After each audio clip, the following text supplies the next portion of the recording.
My name is Onrie'S. You've seen me sell comics. I want to buy this comic. Too bad, because that comic sucks! You're watching Onrie'S Comic Mukbang Reviews. Prepare to get banged.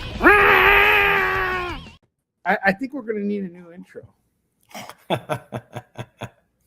What is up, everybody? You're watching Onrie'S Comic Mukbang Reviews. I'm your host, Onrie'S, and I am very happy to welcome back our resident cyber nanny. We got Eddie Von B in the house. He's going to make sure no one is swearing. I mean, I'm not swearing, so there's not going to be any fucking swear words tonight.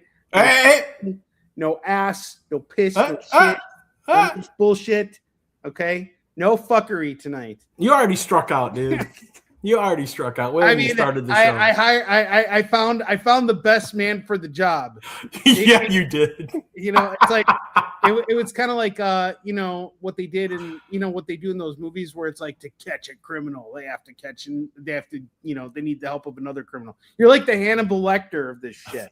There you go. And every time you swear, I get a little button that goes dun dun dun. We'll need that. Yes, we will. But you know, in the spirit of building community and having fun here, I've asked Eddie, and Eddie has so graciously, you know, dedicated some time to come and hang out with us as I review comics. Unfortunately, he did not get access to all these books, and I'm working on finding some way for him to get some access to stuff. For now, he's gonna come in like next week and have some books that he can review as well. So we're gonna kind of spread things out a little bit, make it a little bit more interesting, more fun for everybody. And we got a lot of books today. I'll just look pretty. Yeah, but Eddie's also going to help us out with something else, because we got a bunch of new books. And as you guys know, like being a comic publisher and creator, it's kind of like the forefront of my business. So I'm a big guy who likes to study like what makes a comic good, what makes a comic bad, and all that kind of stuff. Like I'm a big deep analyze. Why can't I use big words right now? Did you just say you're a deep anal what? Deep anal fuck. God damn it. Fuck it. I just can't fucking get it right. I'm trying to fucking get it right, Eddie. And I canceled. Canceled. I just can't do it right. But what we're gonna do is Eddie and I are gonna look at every single one of these books after I review them. And we're going to pick out which one gets cover of the week. We're each going to get a say in which book we think is cover of the week. And if you guys want to add your tidbits in the comments, you're welcome to do so. We'll probably ignore you, but, you know, you're welcome to just add it in there. I can't see the chat, so I'm not ignoring anybody. You can't see the chat? Uh-uh. We're going to have to fix that shit. I'll show the chat to you when it's necessary, and, you know, you'll get to see it. I mean, that's what a good cyber nanny is there to do, is to make sure everybody can fucking see everything and make sure that there's no fucking swearing. There's none of the shit in my ass and piss, you know, like all that stuff. You know, we don't want that here. This is not the show for it. All right. So without further ado, let's jump into this week's book. So first book we got here is Amazing Spider-Man number 999. Wow. They literally pump these out like Uncle Jack puts out tapioca, dude. Like, I'm not kidding. I mean, there was one point where they were busting out like 3 issues of Spider-Man a month, like around the Brand New Day era. I mean, that's just... Did you see the amount of covers that they have for Spider-Man 1000? Oh yeah, of course. I mean, and there's one cover that I guess is worth $1,000, and it's like a 1 in 10,000 ratio. So a comic book store would have to buy ridiculous. Who did the cover? I don't remember. I do not remember. It almost feels like everything they did to get to this point is sort of like a race. It was almost like when Todd McFarlane put out like issue 300 to Spawn. Like, right, we needed to get to that point. Yeah, I see it right here. What a fucking shit cover too. Yeah, Scott, J. Scott Campbell variant. There you go. Like, here, I'll show it to everybody just so you guys can all see it. I'm sorry, I you know, all respect to J. Scott Campbell. I'm just not a big fan of this cover here. I mean, seriously, they could have taken any fucking image that he did, and I'm sure he's done a whole bunch of better stuff. It's just like, and this is going to kind of get into my review here in just a minute. Let me just see what I did with the download of that cover. It's a weird file. It's a web app too. Hold on a second. Where the fuck is this file? Son of a dick in my ass. No, I don't like that. That's not what I was trying to say. What I was trying to say is this is not working out the way I want it to work. Okay, duplicate. Okay, 1,000 JPEG. All right, you guys are going to see this. This is a $1,000 value book. Like, the problem I have with this is not the cover, okay? Fuck the cover. This could just be a standard cover, but you're telling me that this specific cover is worth $1,000? Bullshit. Bull fucking shit. I'm sorry. Fuck that. Yep. It's great. It's not a bad cover. I wouldn't say like, oh my God, this is terrible or anything, but like, are you kidding me? Like, if you look like at all of the milestone issues of Spider-Man, and I've been collecting a lot of Spider-Man lately. I'm actually trying to collect everything from issue 135 all the way up to, past the 300. So I'm like halfway through my 200s run. I picked up some, bottom half 100 issues, and every single one of those covers is banger. What the heck is this? This is nothing new. I mean, 100%, Leonard. It's nothing new. Mm-hmm. And you're going to charge $1,000 for this. Why? Because it's a rare cover. Come on, guys. Like, if you're going to really, like, if this is issue 1,000, we don't get to issue 1,000 very often, but if this is issue 1,000, let's make it worth something, right? Like, what the fuck? And, I've been a Spider-Man fan since I was a kid. So we're starting this off with a little bit of a rant here because I want to, go back in time for a minute. It's when Amazing Spider-Man 399 came out. Uh-huh. I remember when that, and I'm just going to show you guys the cover for this book right now in case you haven't seen it yet, or in case you don't know what it looks like or whatever. Let me see how. I hope it's a good render. Yeah, it's decent enough for us to show you guys. I'm going to show you guys the cover for Amazing Spider-Man number 399 because I just want you guys to see the difference in, like the quality of what was going on back then. Okay, like this right here is the cover for Amazing Spider-Man 399. We got the Jackal coming back after us believing that he's been dead for all this time. He's reborn. He's back. It's like there's menace here. There's some serious shit happening. And now we're on Amazing Spider-Man 399, and here's our cover. We see Spider-Gwen and Spider-Man kind of like tied up. Now, is this a good book? Is this a particularly poorly drawn cover? No, it's not. It's fine. Does it really pop out and say this is the issue before 1000? Like, if you don't get this book now, you're going to miss out on one of the biggest banger stories of ever, Amazing Spider-Man 1000. Are you getting this from the cover at all? I don't feel like we are. I mean, we've seen this 1,000 fucking times already. There's just, I feel like there's no motive in here. Now, let's look at the book itself. Is it a particularly bad comic? No, I actually enjoyed this. This was fine. There's a really great moment here with Peter and Aunt May, which was great. And it's really special. I really like this because they're doing the whole thing with Cormac, her son, and she's basically telling Peter like it's okay, like like he might be my actual son, but like you're the son that that like raised them and all that, or I raised and all that shit. So yeah, cool. And then Spider-Man goes swinging around, and then a bunch of shit happens with Spider-Gwen that we don't even know what the fuck's going on. She just like loses her shit. Like something got fucked up, and he like goes in and like swings in, and we don't even know what happened. We missed all that. It's like, again, we're leading up to issue 1000. What happened here? We don't know. Hopefully they'll tell us in issue 1000. But also, let's keep in mind one thing about issue 1000. This is something both Marvel and DC are guilty of. Every single time they hit a milestone issue now, it becomes less about the main story and all about these special little tiny tribute stories that are one-offs. And they're not necessarily bad, but they're not necessarily progressing the overall narrative of the story. And are we going to see that with issue 1000? Because there's a lot of stuff that I feel like we need to expand upon. But the cliffhanger here, I'm going to spoil it for you guys, so I'm sorry. And I'll spoil it for you because I'm really disappointed at this. Let's go back to Amazing Spider-Man 400. That's the issue where Aunt May dies. You know what they did here? In this issue, Peter Parker finds out that Aunt May just had a stroke. It's like that's how we're ending issue 999. So no wonder Uncle Jack was smiling. Sorry. He really gave it to her. Uncle Ben died, and like, you know, it needs more, too much story. David Moore came in and said, too much story and art, needs more ads. We got to play the David Moore tribute video. Fuck this shit. David Moore!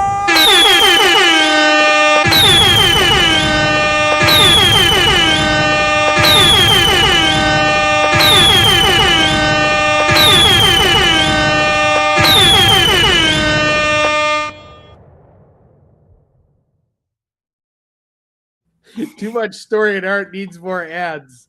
That is that's really true. But okay, so we're getting ASM 1000 next month, and you know, what's the number on this cover? 35, and it's $9.99. That's the legacy number. So okay. So was this an entertaining issue of Spider-Man? Yes. You know, despite the anticlimactic cliffhanger at the end, like, you know, Aunt May's got a stroke. Okay, where's this going? Fine, whatever. Fuck it. I'm already reading it. I don't think Joe Kelly is a bad writer. I think he's actually doing a really great job. The artwork is good. It's servicing the story. That's fine. I just don't feel like anything's at stake here.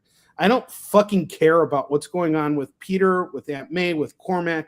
I don't care about that narrative at all. You know what's really missing in Spider-Man right now that wasn't missing back in the day is a good fucking antagonist. I feel like every single book that's coming out from Marvel and DC right now is missing an antagonist. Every single fucking book. It's almost like everything's there for just like simple shock value. Where are the bad guys? Bring on the bad guys. I want them to be bad again. You actually have Spider-Gwen saying, I want to go to Norman Osborn and have him look at me.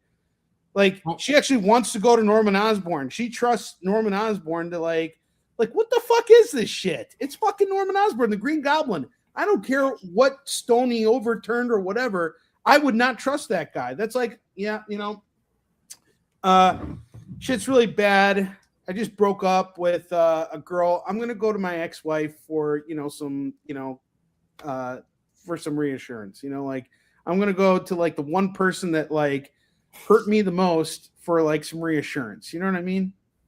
I'm gonna go get my balls kicked. You know what I mean? Like, let me just go do that. So I think there's a lot of stuff that's just, you know, it's not necessarily like a bad comic. I don't want to like knock it down. Like when we look at what makes a comic entertaining, but you know, it does the job. But if this was someone's first issue of Spider-Man, would this be enough to bring them back for the next issue? And I'm sorry, it doesn't. This is just an average book. It's just an average issue of Spider-Man. There's hundreds of issues like this, soon to be thousands. You know, like I'm just not really on board with it. It's just a very blah story. We won't be talking about this 10, 20 years down the road. It's just run-of-the-mill Spider-Man. So I'm giving this a 3 out of 5. I give credit to the creative team, but I feel like the narrative is just not going anywhere. This is the most anticlimactic build-up to issue 1000. Bleh. The fuck? Fuck that shit. So there we go. 3 out of 5. You earned your 3 out of 5 Onrie'S, and you're lucky you got it, Marvel. He's on a roll. Well, I'm really hoping, Eddie, honestly, I love Spider-Man. I want there to be great Spider-Man books. I really hope that at some point they're going to make good Spider-Man books again. All right. Well, it goes back to what we talked about last time. Write a good story. Yeah, just write a good story. Don't worry about your $1,000 covers. Don't worry about renumbering 1000s. Write a damn good story that somebody wants to read. Exactly. 100%. Or add more ads. I think adding more ads. I mean, obviously, I mean that's the key to everything. All right, so Absolute Wonder Woman number 23. I think that's a good cover. This is a pretty strong cover. Like, let's look at it again. This little light there. You got Wonder Woman, like in the foreground and some big figure in the background. Like it's got some ominousness to it. Like she's on the warpath here. And she is indeed on the warpath in this issue. She is warpathing her way, to figuring out how to rescue her mother, who's been, killed or captured or something. And so she's going through the House of Ares, I think. I don't really remember. I'm not a big fan of this Absolute series, in all honesty. The artwork's fine. I don't think there's anything like wrong with it. I'm just not a big Wonder Woman, like Absolute Wonder Woman fan. I just think it's just a very blah book.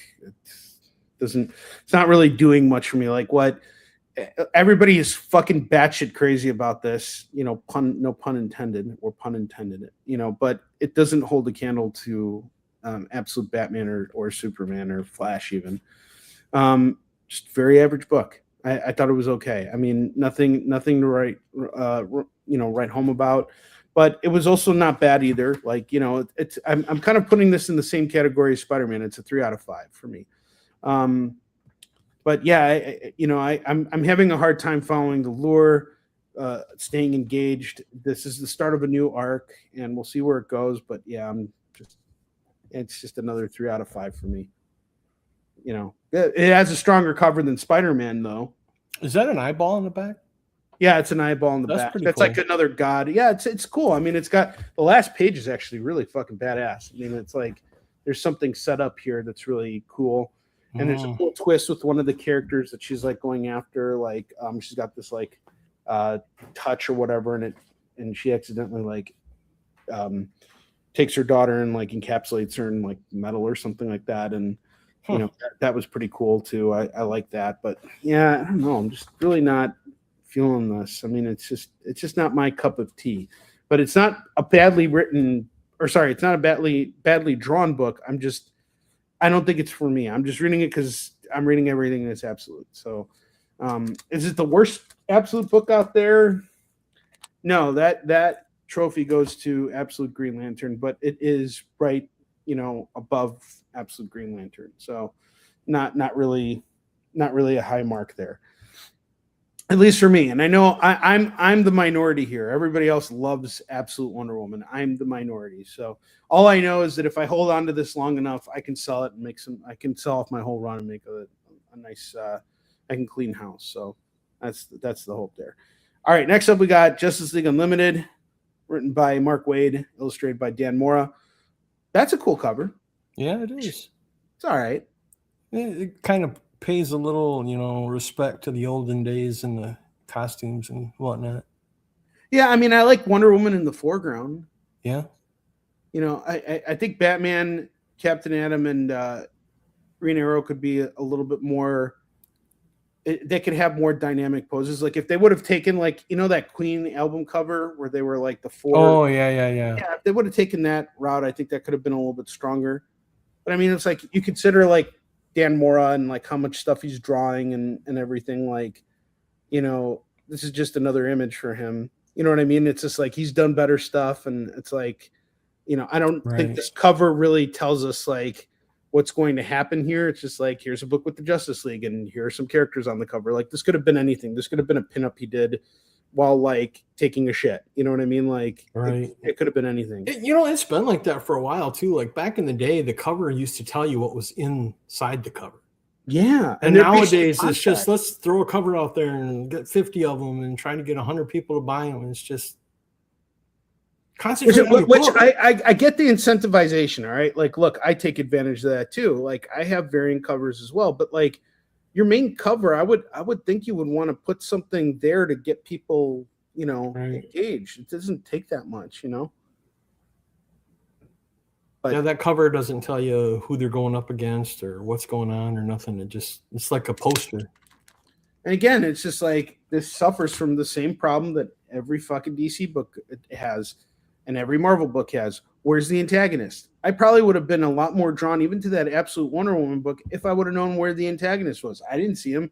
Like here's Wonder Woman going on a rampage, and I know they're setting up for stuff because that's a new arc, you know. So it's like I'm giving it an average, you know, review, but it could pick up. But you know, it's like I want to see the goddamn antagonist.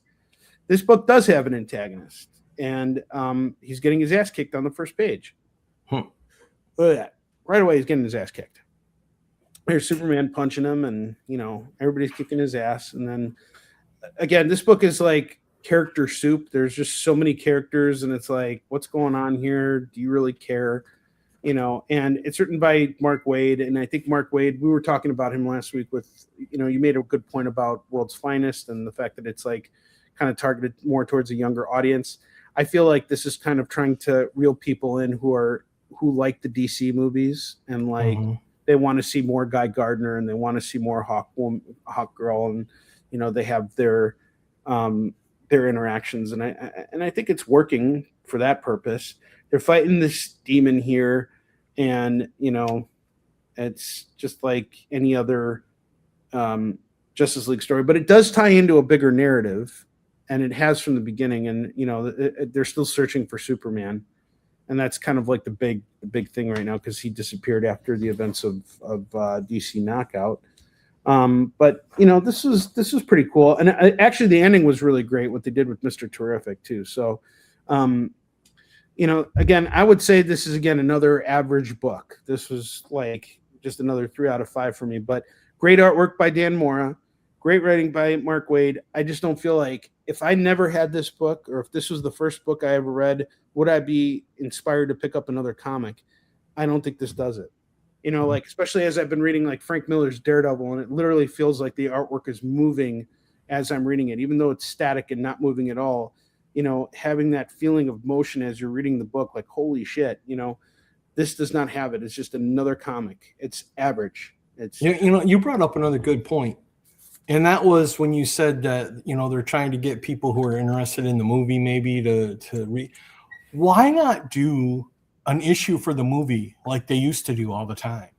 There was an issue for the Superman 78. There was a book for the Batman 89. Why don't they do that anymore?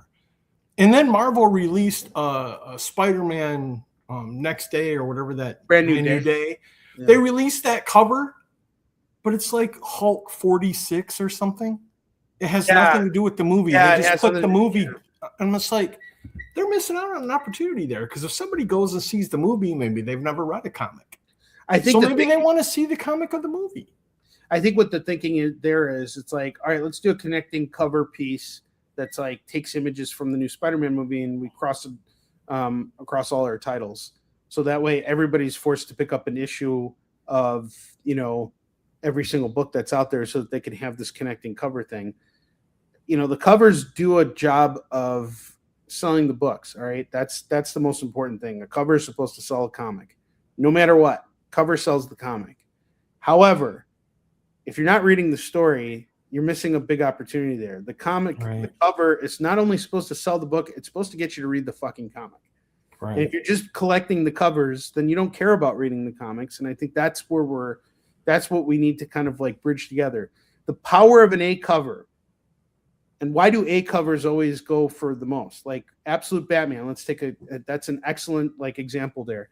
Absolute Batman cover A. Why is that the book that goes up in value when there's all these other variants? There's probably fewer of those variants, but why is it the A cover? The A cover is what sells the book and gets you invested in the story.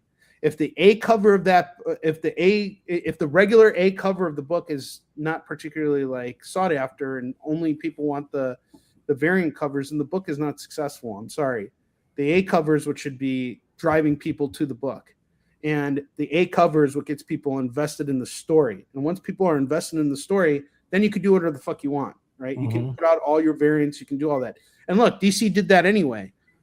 And I think there's a different experiment there. I think that, you know, you have two different teams. You have the actual production team, and then you have the team that is actually marketing these books and, you know, like putting out all those covers, which, again, that doesn't require much thought. They have so much art coming in, so much unused art and all kinds of stuff at any given moment, that they can just publish a cover at any point that they want. So the question then becomes, why aren't they doing a better job of trying to sell the story?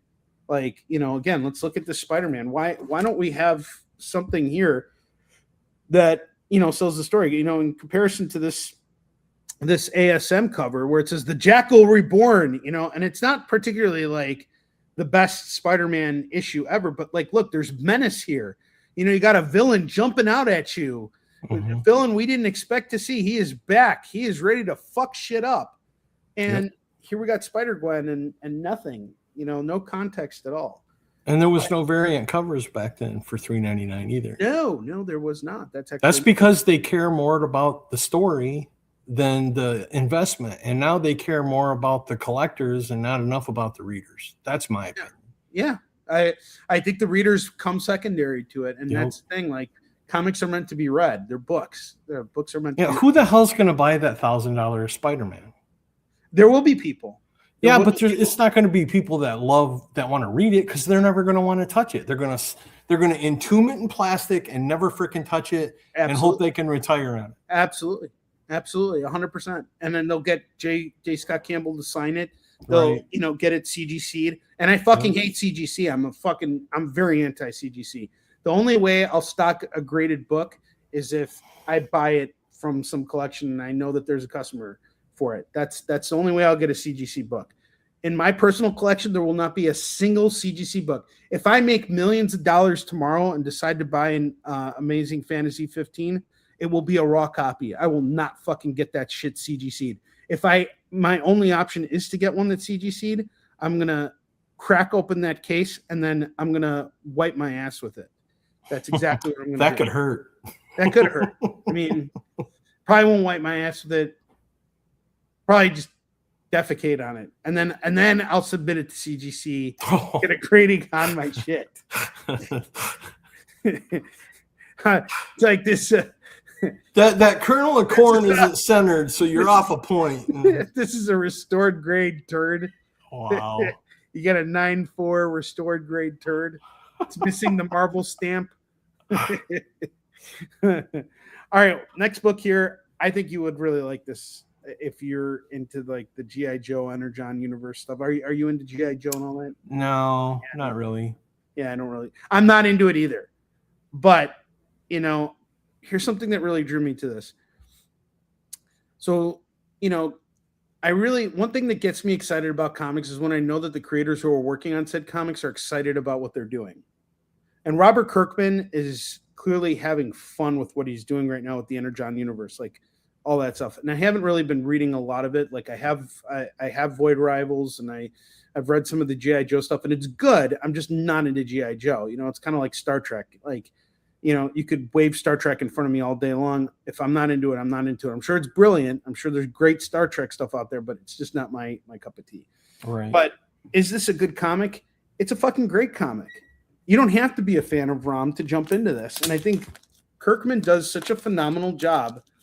There's a lot of things he goes against the grain with when it comes to writing. A lot of the stuff he does is very decompressed. You can read through a Robert Kirkman comic in 5 seconds, and this is no exception to the rule. But it's still a compelling story. He's entertaining you, and it's a very simple story that even if you don't know who Rom is, and this is the first Rom comic you ever read, which it was for me, you can understand what's going on with it. And it's fantastic. I wanted more. And unfortunately, I found out it's just a one-shot and that his adventures are going to continue on in Void Rivals. But man, I want Rom to get his own fucking comic after this. This was so much fun. Robert Kirkman is, the exception to the rule. I mean, there's some really strong moments with this fucking book here. Like, look at that action here. Like, and it's simple storytelling. He's not trying to be clever, but he also has an idea of what he's trying to do. He's not trying to oversell you with covers. And, there are a bunch of covers. There's 6 fucking covers here, right? But he's putting the story first, and he's not, and it's a simple cover, right? Like you just see Rom on the cover, but it's kind of like a beat up Rom. And if you've seen Rom before, there's all kinds of covers and everything. This is a very different Rom. So if you haven't read a Rom comic in a long time and all of a sudden you see him like this and it's got the Image Skybound logo, it's like, oh, I got to pick this up. I honestly think this is a great cover, great book. This was a lot of fun to read. It's a great one shot. I'm going to give this a 5 out of 5. I was not expecting to like this as much as I did. It was Nice. great. Yeah, I honestly, I would love it if you got a chance to read this book at some point. Like, even if you come back like next week and you've had a chance to like finally get your hands on this and read it, let me know. Let us know your thoughts on it, Annie. I really think you'll like this one. This one I recommend you. Like, if there's a book that like I think you should, read from this week, I would say this is one of them. There are others. There were some really good books this week. This was one of them. I had the ROM toy, but I never read the comic. Yeah, neither did I. I have a whole shit ton of them, and I sometimes have customers who like really love ROM. They want more ROM books. This was great. I think that's a solid book. Solid book. All right, next up we got Next Level One Shot, which is a Deadshot special, and it is also a one shot just like the ROM book, and it was good.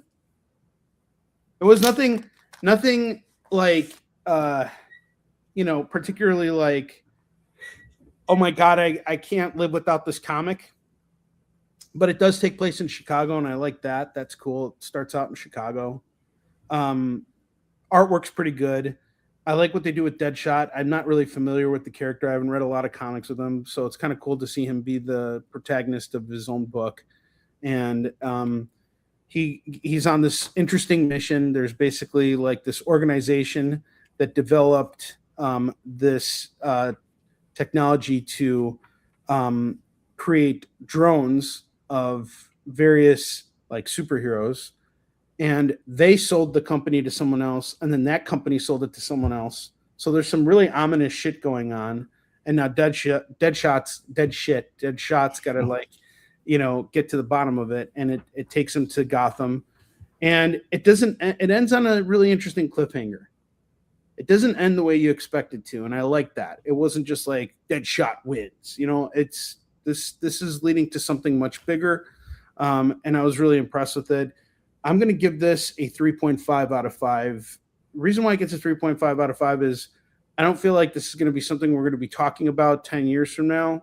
It wasn't like, holy shit, this is amazing. Artwork was okay. Writing was okay. Like it was fine. It was slightly above average, but not really anything to write home about. And kind of a boring cover. Let's be honest here. Like, how many times have we seen this? And it's kind of prototypical cover. Nothing I would say like, holy shit, we needed this. It's Gotcha. just good. Yeah. All right, next up we got Terminal. So this is another series by Robert Kirkman and Joe Casey and Adam Kubert. The first issue was pretty fucking intense. So this is sort of like an homage to the 90s X-Men and Image books that were put out there. And it's a new superhero book. So there's new superhero books in this new universe. And it's really kind of grim and everything. And there's this eyeball that like, it's called Moculus or something like that. Moculus, some weird fucking name. And it decides who's going to be a hero, who gets the skills and who doesn't. It's interesting, I suppose. The artwork's, it's Adam Kubert. So like, it's a very 90s feel to it. But I would just say it's the second issue really isn't as mind blowing as the first issue was with its cliffhanger. It's just like, this is just another book with a bunch of weird characters. And am I feeling more connected to them? Ish. Like I was kind of hoping for more out of this second issue than I got. It's just sort of, it's almost like I'm reading X-Men 2099. Huh. Do you have you had something you want to say, Eddie? No, I'm just listening. Yeah. Good action, like there's some good moments in it. I think like there's definitely a lot of heart put into the artwork. But yeah, this is just another average comic. I don't think I'm back for issue 3. I'm done after this. I gave this 2 issues ago, like this needed to have something more to pull me in for the next issue. There was a lot of hype around this book, especially with the first issue, because they were doing a bunch of blind bags, all kinds of shit. And now issue 2 comes out, and it's like, now we're really seeing what's here. And and that's too bad, because you see that a lot with number 2s. You do. I've talked to a lot of people that have comic stores, and that they always say there's a huge drop off between 1 and 2. Well, I mean, this is just asking for it. You know, Right. this book is just asking for a drop off on issue 2.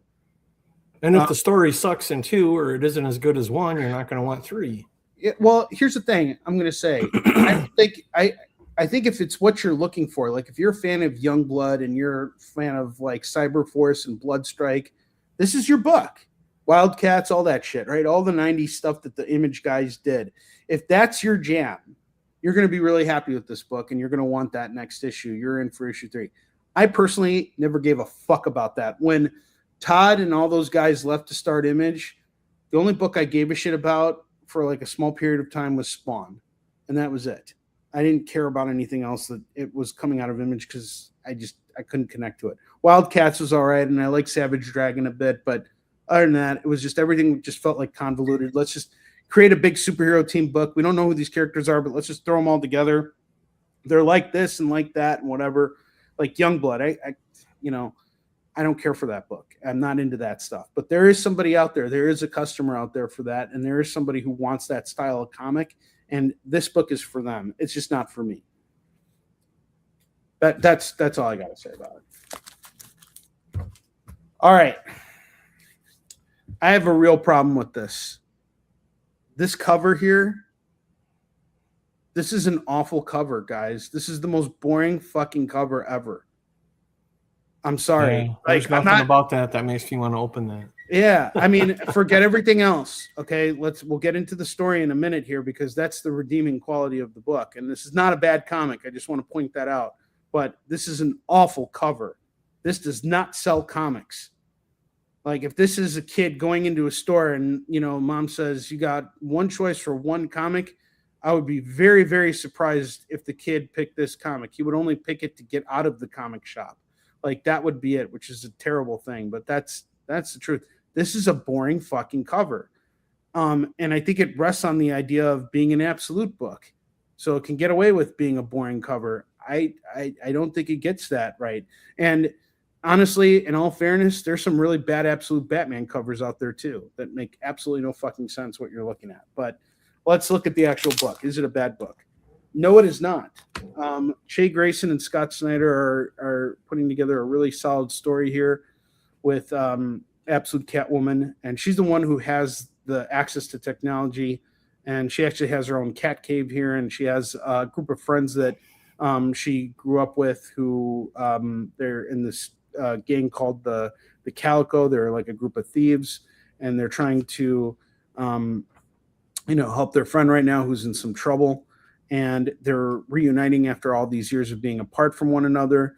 And it's really good up until the last page. This is actually honestly really disappointing to me. The final page of this, what the art is what disappointed me. Not the writing. The writing's been great, but it's like we get to the end of the issue and they find their friend who is crucified here, and I just feel like this is just such a poor shot. Like she should be the damn focus. Why is she knocked back there? Like I just don't feel any menace here, But there's a lot of cool buildup with the yarn. The yarn is this like super compound that they're trying to find, and they find it, and they spend the issue like telling us about it and things like that. That's all interesting. It all ties into everything that they're doing with Absolute Catwoman. I'm going to give this a 3.5 out of 5. Great story, great artwork for the most part, but terrible cover and terrible last page. Like, I just think that needed to be rethought, like conceptually. Like, sell me on issue 4. Why am I supposed to go back for issue 4 if I don't have like some kind of compelling moment? Like that girl should have been front and center, crucified, look of agony on her face. And, it should have been the whole page. That should have been the whole damn page. I agree with you, Eddie. We don't need these 3 panels here. Right. This is 2 reaction shots. This is redundant. You could have these 2 shots. They could be inset panels, or they could just be next to each other. Why is there all this negative space here? Look at that. Right. And no context, nothing. This is a very decompressed layout. And, and then you just got that last shot. And another thing I had a problem with is I couldn't tell who the fuck Selena was. There's all these women, all these Catwomen, but I can't tell who's Catwoman. So, I mean, there's been a lot of hype around this, and the thing that even sucks more is like I got to meet Che Grayson when I was at Fan Expo Boston, and she was really excited about this issue. She's really excited about everything she's doing with this. And I want to give her credit as the writer of this and the people that she works with, because, these teams work very hard to make these comics. I don't want to like discredit them or make them feel like shit, but, again, we're calling a spade here. This could have been so much stronger. And you could have given this, if we would have just had this amount of space here to see her front and center, where we can actually see her face, a look of agony on her face. This just feels like, hey, we got to get page 20, we got to get the last page out. We're going to press tomorrow. This is what's going on. Let's get it out there.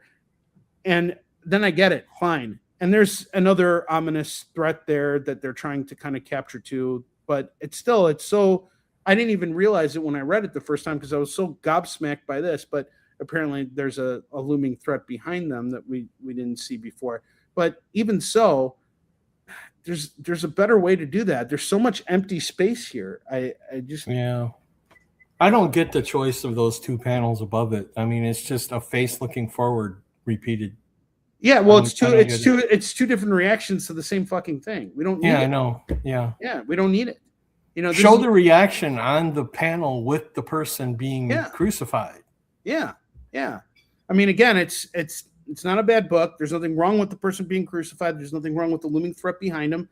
But you could have had her being crucified in one big panel, like they could have, gone over here, and you could have had the threat be a panel that's this size underneath that, so you could keep this size here and move this panel up and just take that panel down, divide, these two, and just have the two reactions there. If you really want them, it's fine. I get the reactions that it's like a holy shit moment. That's fine. It brings our attention to it, and have the thread in the end. And it could have been like a profile, like a long shot profile where all like you got Catwoman and her friend staring at the, a crucified friend of theirs, and the looming threat behind them, like approaching them, all in silhouette.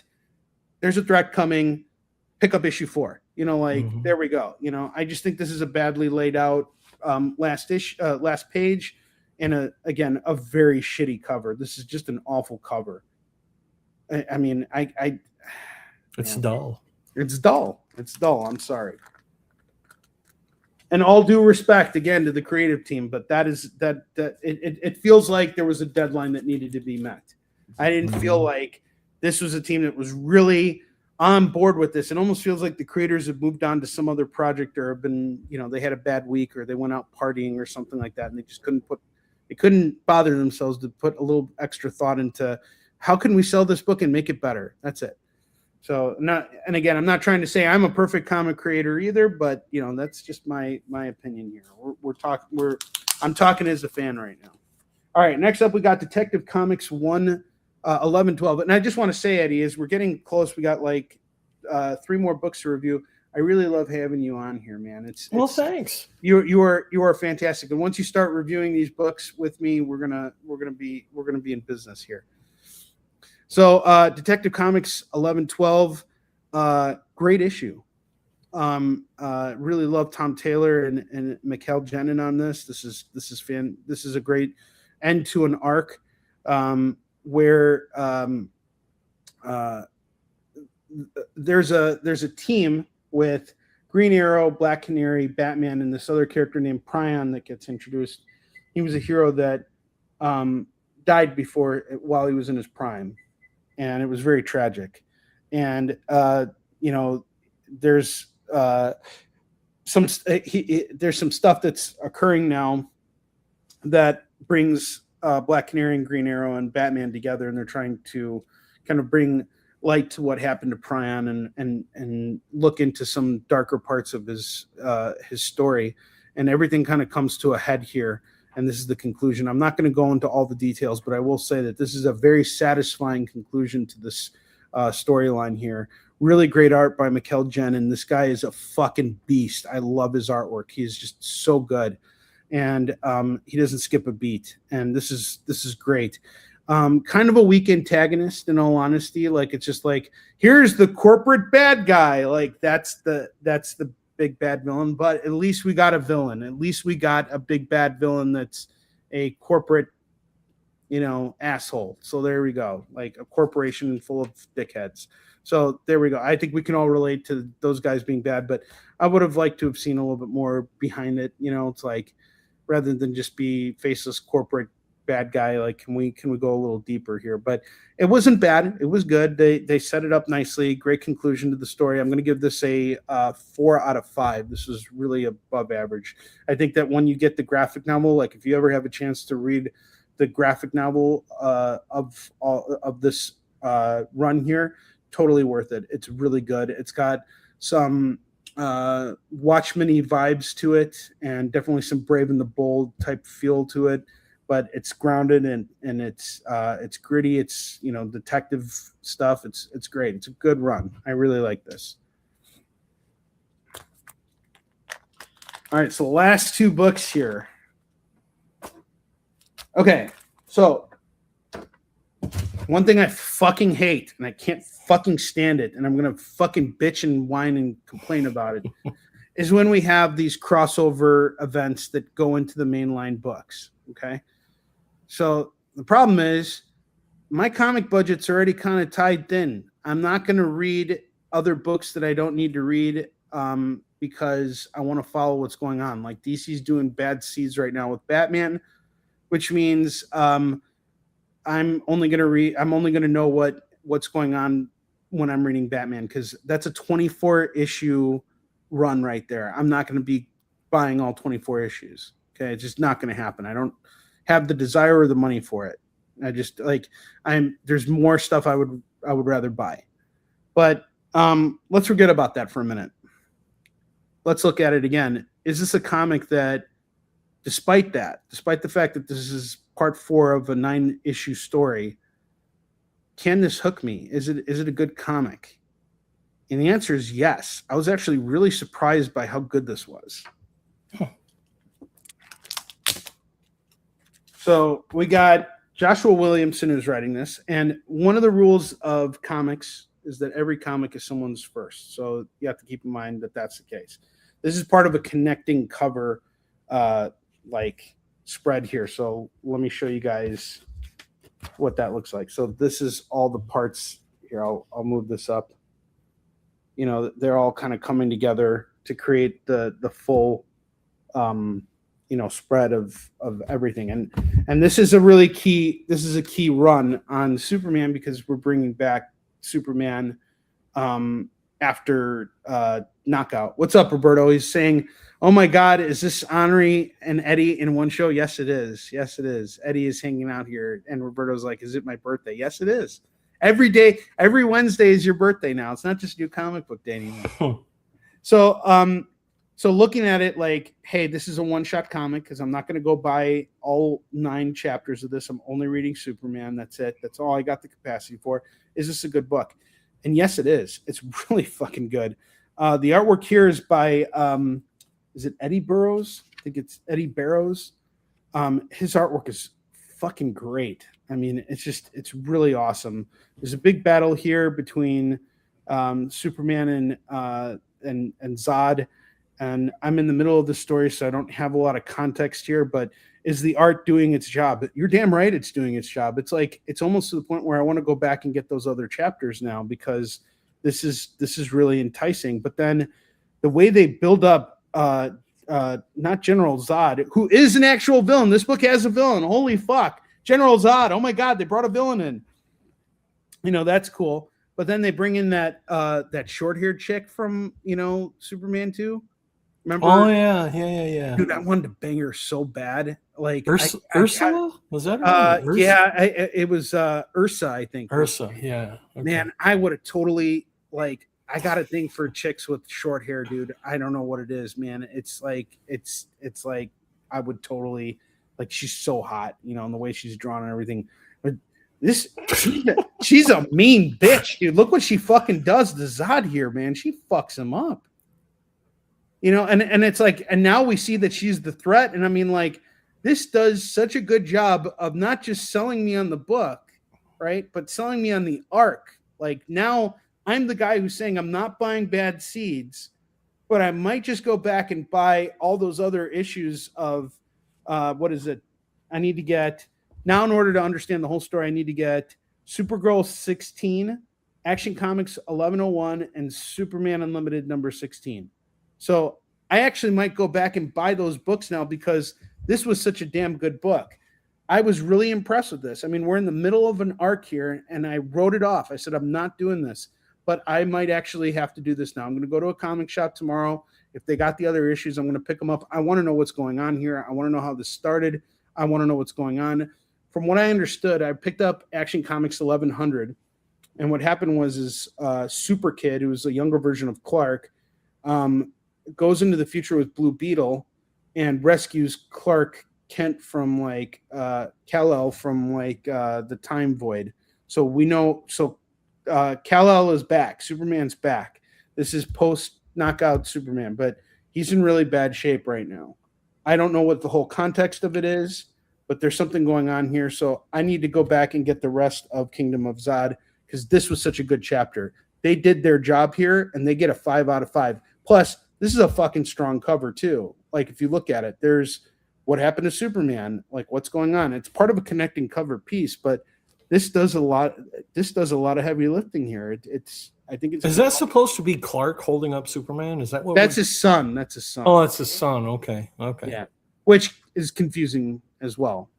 Like, I think that's the only confusing part of it. But it would be good if we had one thing I like to do is I like to put burst balloons on my covers to kind of like hint at what's going on. Like, right, is Superman dead? Like, will he ever take a shit again? Like that kind of thing.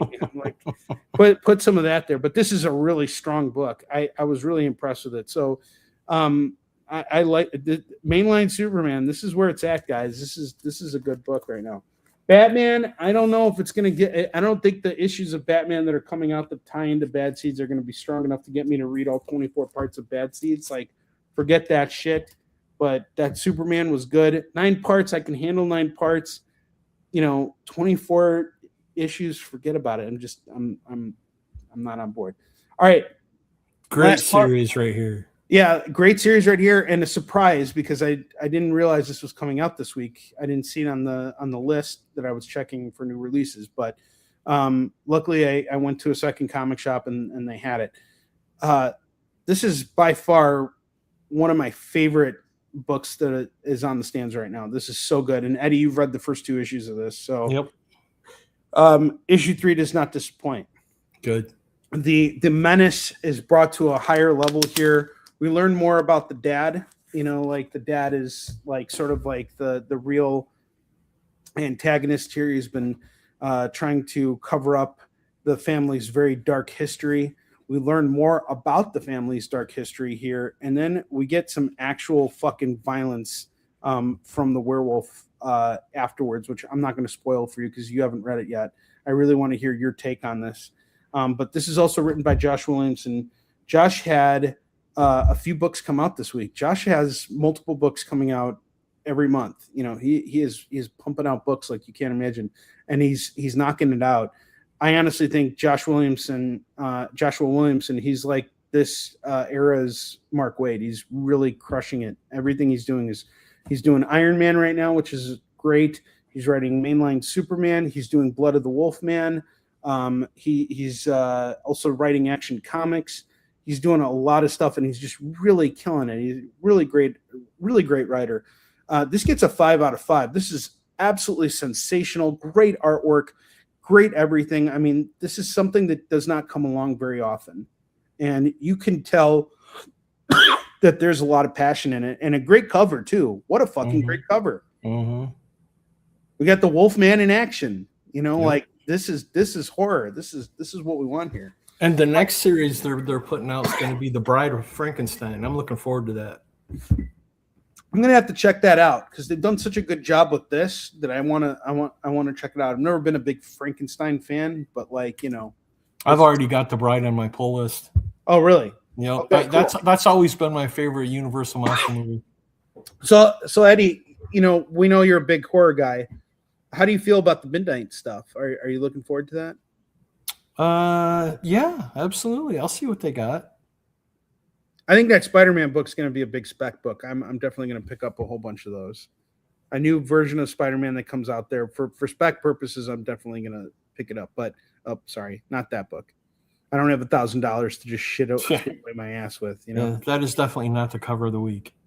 No, it is not. But now we are getting to that point. So out of every cover that you saw, which would you say is your pick of the week? Well, of course, Wolfman. I want to say, just because I'm biased to horror, but I actually like the ROM cover. It gave me like RoboCop feels. It really did. Bit. I'm right there with you, dude. I think we're on. I was gonna say these are my two favorite covers this week. They both really did a great job of both two Skybound books. They really knocked it out of the park. They both have action. They both have good art. They both tell a story. Yeah. Yeah. Like I'm looking at all these other books again, and like I just don't see anything. Like the Spider-Man pass, Absolute Wonder Woman pass, Justice League pass, the Next Level one shot, forget about it. Terminal, like no one cares. Absolute Catwoman, we already tore this one up. Even this one, this is not a bad cover, but it's just we've seen it, nothing special. And the Superman, while it is a good cover, it's part of a connecting piece. It's just not as strong as the ROM cover. The ROM cover is like, man, buy me, read me. This is just such a strong concept here. And then the Wolfman, I mean, that is just, that is menace there. That is, this is just such a great. I honestly think that when this book is done, like when they finish telling the story, this book is going to be like a gem. It's really, really fantastic. It deserves so much high praise. It's the best one of the Universal monsters so far. Oh, really? Because I didn't read, what was the one that James Tynion put out? I don't Dracula. remember. I think he did Dracula was terrible.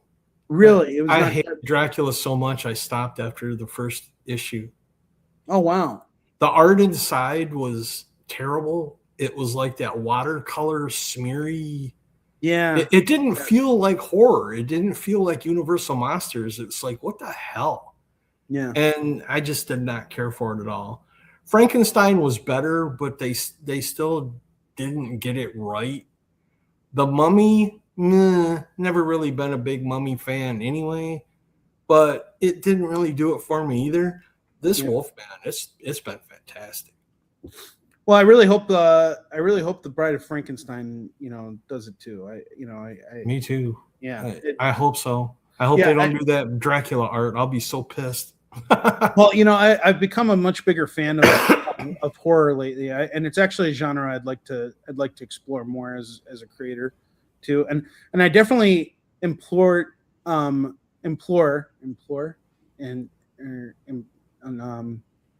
not impose, what's the word? I employ horror elements in all of my comics, because horror is the ultimate means of suspense. Like that is how you work in suspense, is by studying horror. This weekend, me and my sons, we watched Obsession, and I really loved Obsession. I thought it was such a good movie, but much better than Backrooms. Backrooms is like, look, there's a really open space, and okay, and now there's like a big weird pirate thing. Like, I didn't really care for Backrooms, but Obsession, there was a fucking story with characters there. It's like, holy shit, and something really creepy going on.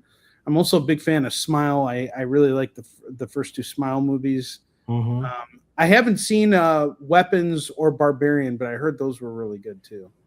I haven't seen those either. Oh, you haven't seen those? So are you more of like a classic horror guy? I guess you could say that, but I want to see monsters. I want to see something that's going to be exciting and something that's going to be scary. I'm not into like the Hannibal Lecter type where it's more thriller, stuff. I like, like the real deep-seated horror. Okay. Something that's going to scare me, something that's new, something that's different. I'm so sick of exorcism movies. Let it go. You're all trying to do what The I don't Exorcist really did, feel it. I don't feel it. You know, I No. saw the what's it called, the Emily Rose movie, the Yeah, Exorcist. the Exorcism of Emily Rose. Yeah, I didn't feel anything for those movies. Like they're like, No. yeah, these guys are real. They do like real shit, and I'm like, yeah, okay. And they got to stop with the sequels. There's been enough Exorcists. Let it go. Yeah, Stop it. Totally. Just stop it. Yeah, yeah. Well, they have an audience, right? They're gonna just keep pumping these things out. You know, like Uncle Jack pumps out those Salsa, yes. Salsa. Chunky salsa. Oh fuck. Fucking gross. That's fucking disgusting. Well, dude, you've been such a great fucking network nanny, dude. Like you are the best fucking network nanny ever. Well, thank you. I don't feel like I did much tonight, but thank you. No, you did. You know, having your company here is always great, buddy. And I just want to let everybody know I'll be back on the air on Saturday for Kicking It on Whatnot. Our new Whatnot approach to Whatnot is going to be very similar to what I do on Facebook and YouTube. It is a claim sale format. So you can claim books on the show, and if you're new on Whatnot, you'll need to cash out on Whatnot by the end of the show. But if you're one of my regulars, we'll take care of you later on. I'll invoice you separately, and we'll take care of it later. So you guys can come on, and you don't gotta. We're not going to be doing the auction style. Like I've learned a lot about Whatnot, so we're bringing the same format that we've been using, the claim sale format, to Whatnot. So I've already been buying up books for the show, so I'm looking forward to it. I got a nice big stack today, so we got some really cool modern stuff coming at you. And tomorrow I'm going to go to another comic shop too, so we'll see what I dig up over there. And Eddie, are you getting a good following on the Whatnot? You know, honestly, I've done a couple shows where I had a couple new buyers, and then they just kind of disappeared. And the thing I'm really focusing on right now is consistency. So right now, like even this show, even my AMA that I did this morning, it's not getting a lot of traction, right? I'm not getting a lot of views, but what I'm building is dependability. So if I'm on the air all the time at this time, or people know that I'm going to be in one place at one specific time, they'll be there. And this is kind of one of the rules that all of us broadcasters and resellers kind of have to follow, is that we have to be consistent when we're going to be on the air. So I picked Tuesday nights to do my Kicking It shows, because that is the most consistent time that I can do. Even if I go on earlier, the biggest problem I have is competition. So like for example, Jen King has a show from 7 to 9 every Tuesday. And if I go on when Jen King is on, Jen is selling new comics, and she's got a much broader collection than me. She has a lot more experience. She has a built-in, following. It's hard to compete with that, right? So I don't want to compete with Jen. And I want to just be able to stand out on my own. So I stick with the time that I had on the experience, because that's what people were used to. But as far as Whatnot goes, by doing a Saturday afternoon show, it's kind of like what works, and I have to bring it with me on the road now. So I'm working on, for drivable shows, to have opportunities where I can bring some books with me to a show, and sell books from my table. Like bring a short box with me and just start selling it off my table for 2 hours while selling my own comics. So we're just kind of making it work the best I can, and cool. trying to do as much as I can, but it's really just building consistency and really trying to find a rhythm here. It's been challenging, but you know what, at the same time, it's like I'm doing really well at cons. My momentum there is like really building up. So like I'm not really like concerned. This is all experimentation to me, and I'm having a blast with it. So I do. I'm doing this here with you, Eddie, because I like doing it, and I love having you here with me. Like it's awesome. It's always fun hanging out with you, brother. Yeah, and it'll be so much better too when you can review, and I'm not the only one reviewing. Like I want you to come on and give us your thoughts on everything too. And so it makes the mukbang even better. It makes it a mukbang orgy. Nice. You know, next week I'm gonna have a big old 32-ounce salsa just sitting here for you. Yep, that's exactly right. You got to fucking do it. And I gotta have an intro for you too. So yeah, there you go. Yeah, All yeah. right. All right, guys. Well, we reached the end of our show here. Thank you all for tuning in. Again, come and hang out with me on Saturday on Whatnot. We go live at 12 p.m. Pacific, 1 p.m. Mountain Time, 2 p.m. Central, and 3 p.m. Eastern. I will see you guys then. And until then, have a great evening. Eddie, you as well. Take care, everybody. See you later.